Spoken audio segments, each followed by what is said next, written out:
So now let's go ahead and in this particular lecture, let's create a model which will save the user's consumption list. So I hope that this thing actually makes sense, that we currently have a model which is actually just for storing the food items. However, you need to understand that the food items which are actually present inside this food model are actually the items which are present in our app. That is, those are the database items, and those are not the items which are consumed by the user. So now the flow works in a way that out of these food items, the user is going to select one of the items, and that item is actually going to be consumed by the user, and henceforth that item out of all the items which are present in the food model has to be added to the user's consumption list. So now our job is to go ahead and just create a new model which will store the items which are consumed by user. So let's go ahead and create that model up over here. So I will say class, let's name this consumption list model as, let's say, consume. So obviously this will be model, and now inside this particular consume model, we need to save the food which is consumed by the user. So here I will create a field called as food underscore consumed. And this is not actually going to be some sort of a text or anything like that. Instead, here we actually want to save the item out of this food model which we have here. And henceforth, what we will do here is that we will make use of something which is called as a foreign key. So a foreign key is nothing but it's actually the primary key of the model which we want to attach it to. So in case of food consumed, as we actually want to save the item which is already present inside the food table or inside the food module, we now need to associate this model with this model using a foreign key.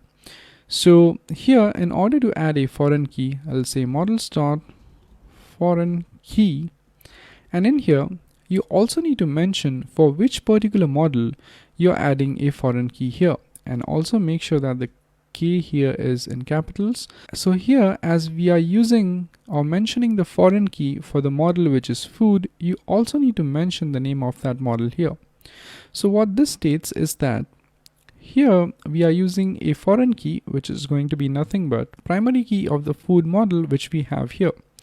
So the thing which we can store here in food consumed is nothing but the object which is present in the food model. And the next parameter which you need to mention here is on underscore delete, and that's going to be equal to models dot cascade. Okay, so once you are done with this, you're pretty much good to go.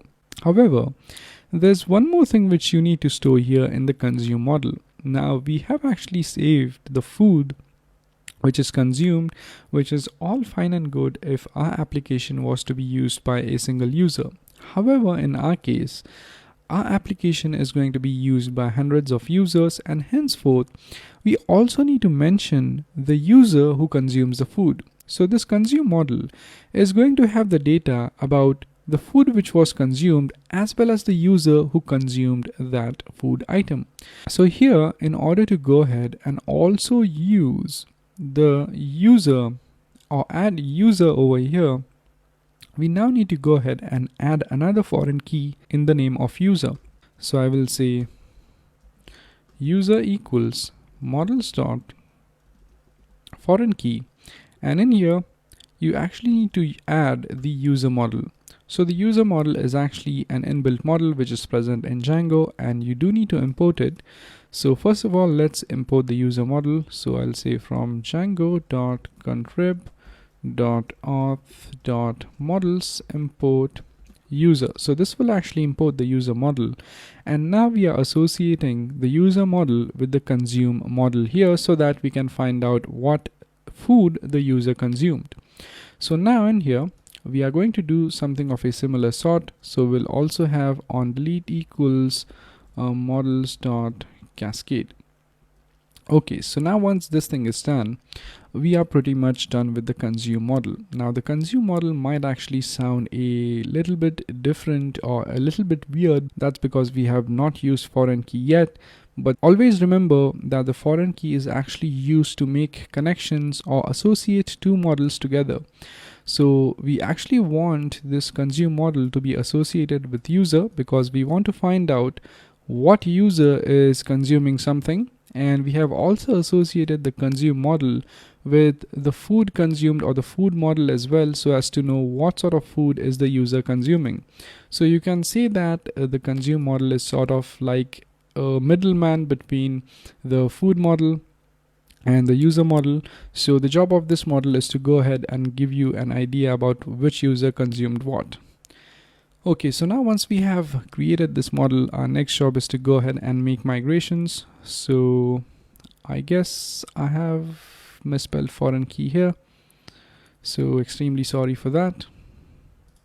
That should be foreign key, and let me replace this up over here as well. Okay, so that would work just fine.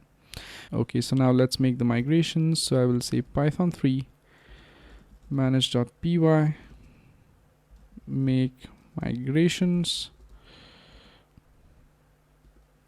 and python 3 manage.py migrate. Okay, so now once the migrations are made, now let's actually go ahead and run the server. So python 3 manage.py run server, and now I can actually go to the admin panel. So /admin, and in here currently you won't be able to see the model here because we need to register that model up over here in admin.py. So I will import the consume model here and just say admin.site.register, that's going to be consume.